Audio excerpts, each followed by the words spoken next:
সুপ্রিয় উপকূল টিভির দর্শক এবং শ্রোতা সবাইকে জানাচ্ছি আন্তরিক শুভেচ্ছা এবং আসন্ন ঈদের অগ্রিম শুভেচ্ছা। ঈদ মোবারক।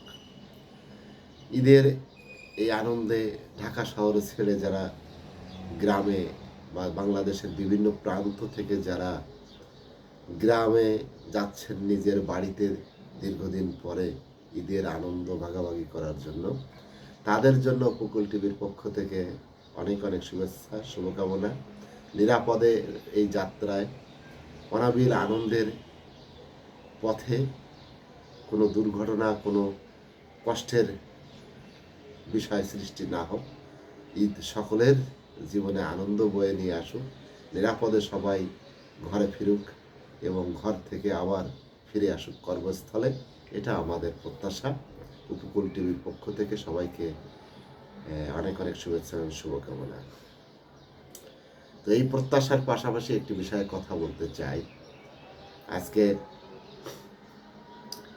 আমরা দেখছি যে উপকূলের অনেক মেধাবী কন্টেন্ট ক্রিয়েটর যারা এই ফেসবুক অনলাইনের মাধ্যমে কন্টেন্ট ক্রিয়েট করে বেশ দৃষ্টি আকর্ষণ করতে চাচ্ছেন, মানুষের সুস্থ সুন্দর বিনোদনের চেষ্টা করছেন এবং এই ফেসবুকের মাধ্যমে কিছু কন্টেন্ট ক্রিয়েটের মাধ্যমে নিজেকে একটা আর্থিক সচ্ছলতা আনার জন্য স্বপ্ন দেখে কাজ করে যাচ্ছে।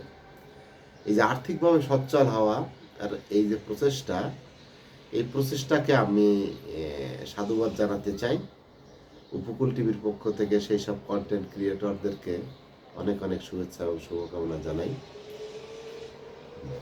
তবে একটি মেসেজ দিতে চাই, আপনার সফলতা আমরা কামনা করি। আপনি প্রতিষ্ঠিত হন, ভালো ভালো কন্টেন্ট তৈরি করে সমাজের মানুষের কাছে পৌঁছে দেন, মানুষের চিন্তা শক্তি এবং সৃষ্টিশীল কর্মকাণ্ডকে উৎসাহিত করুন, আপনার সৃষ্টিকর্মকেও এগিয়ে নিয়ে যাবেন, এটা আমাদের প্রত্যাশা। কিন্তু আমরা দেখছি কন্টেন্ট ক্রিয়েটরদের মধ্যে কেউ কেউ কিছু বেশি কমেন্ট পাওয়ার জন্য, বেশি লাইক পাওয়ার জন্য এমন কিছু বিষয় সামনে উপস্থাপন করছেন, এমন কিছু বিতর্কিত চরিত্রকে প্রশংসা বা সামনে আনার চেষ্টা করছেন, যেটা সমাজের জন্য নেগেটিভ একটি মেসেজ দিয়ে যাচ্ছে।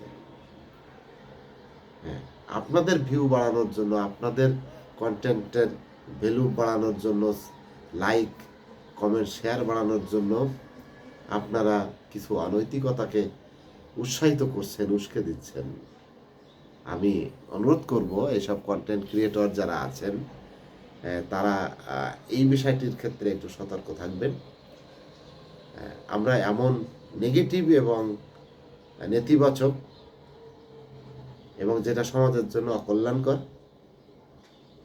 সেই বিষয়গুলো যেন কৌশলে আমরা এড়িয়ে চলি। এই কন্টেন্ট ক্রিয়েটরদের জন্য আমার আজকের এই নিবেদন। আমি উপকূল টিভিতেও আমি আপনাদের একটা সুযোগ করে দিতে চাই। উপকূল টিভি আমাদের খুলনা, সাতক্ষীরা, বাগেরহাট এই উপকূলের মানুষ যারা সুন্দরবন লাগোয়া এলাকার মানুষ, আমরা আমাদের সুস্থ বিনোদনের ধারাকে এবং সুস্থ সমাজ ব্যবস্থা গঠনের জন্য আমরা এই সংস্কৃতি নির্ভর এই টিভি চ্যানেলটি আমরা ইউটিউব চ্যানেল পরিচালনা করছি। এটা দিয়ে আমরা সমাজকে একটা মেসেজ দিতে চাই যে সুষ্ঠু সুন্দর সাংস্কৃতিক কর্মকাণ্ডকে প্রসারিত করতে, উৎসাহিত করতে আমরা কাজ করে যেতে চাই।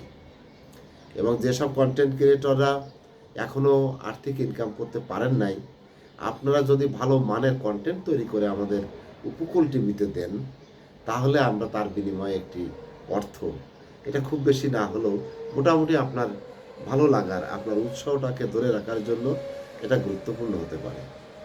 অনেকেই কন্টেন্ট ক্রিয়েটর হিসেবে সফলতা পাওয়ার চেষ্টা করছেন, কিন্তু সবাই হয়তো সফলতা পাবেন না। কারণ যে ধরনের সময় এবং কন্টেন্ট তৈরি করতে হয়, আমাদের সবসময় কিন্তু সেটা হবে না। দু একটি ভালো কন্টেন্ট তৈরি করলেই যে মনিটাইজেশন পাওয়া যায় এবং ইনকাম করা যায়, ডলার ইনকাম করা যায়, এটা কিন্তু নয়। এটা খুব একটা চ্যালেঞ্জের পথ, এটা লেগে থাকতে হয় অতটা লেগে থাকা আমরা পারি কিনা আমরা সবসময় জানি না। তবে আপনার ভালো কন্টেন্ট হলে আমাদেরকে দেন। আমরা আপনার যৎসামান্য হলেও আপনাদের উৎসাহ উদ্দীপনা ধরে রাখার জন্য আমরা আপনাদের সাথে থাকব। তো সকল কন্টেন্ট ক্রিয়েটর যারা সবসময় কিছু সমাজকে প্রেজেন্ট করতে চান, আপনাদের সেই প্রেজেন্টেশনটা অবশ্যই কোয়ালিটিফুল হোক এবং অবশ্যই সমাজ এবং মানুষের জন্য উপকারের হোক। এটার জন্য কন্টেন্টের উপর কিন্তু যথেষ্ট শ্রম মেধা দিয়ে কাজ করতে হবে। হ্যাঁ, শুধু কন্টেন্ট তৈরি করার জন্য কাজ করলে হবে না, কন্টেন্টের মান, গুণগত মান ঠিক রাখার জন্য, ধরে রাখার জন্য আপনারা অবশ্যই সচেষ্ট থাকবেন এবং উপকূল টিভি আপনাদের পাশে থাকতে চায়। আমরা সমস্ত কন্টেন্ট ক্রিয়েটারদেরকে নিয়ে ভবিষ্যতে ভালো কোনো আয়োজন করার অপেক্ষায় থাকলাম। আশা করি সেটা আমরা করব। সবাই ভালো থাকবেন। সবাইকে ঈদের শুভেচ্ছা। ঈদ মোবারক।